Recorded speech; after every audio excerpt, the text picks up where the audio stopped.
it was great to be, you know, obviously his trophies speak for themselves and his record, but I suppose behind the scenes, and you know, a lot of the fans don't realise what it was like to be behind the scenes. I mean, it was really tough on us. I mean, you know, from an early age, we knew where we stood, and we knew we had to do the job, and we knew the standards that Sir Alex had set us. If we didn't, you know, match up to those standards, then we were quite soon, you know, discarded, or we were, you know, a lot of the lads, young lads I came through with apprentices, you know, out of the 32 of us at 16, by the time I got to 19, there was 2 of us left. There was myself and Gary Walsh. So, you know, the ones that didn't listen, the ones that didn't live up to that expectation that Sir Alex put on everybody, you know, they sort of like left and went by the by side. So, but it was a great manager to play for. His preparation was second to none.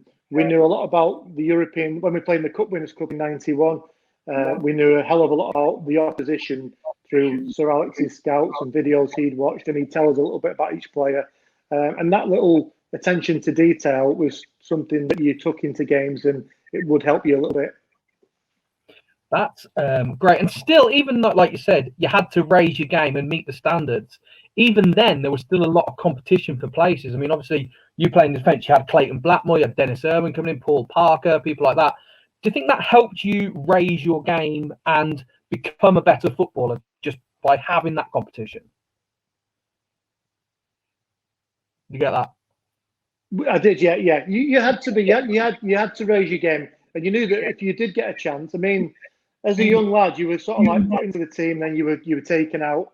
But when you were put in the team, you had to perform, and if you didn't, then you know you'd have a good lengthy spell on the sidelines. So you had to do the job. There was obviously some great players that came in, you know, after me and while I was there. Like you said, Dennis Irwin was just incredible. Clayton was great at left back at times. Paul Parker came to the club, was a great defender.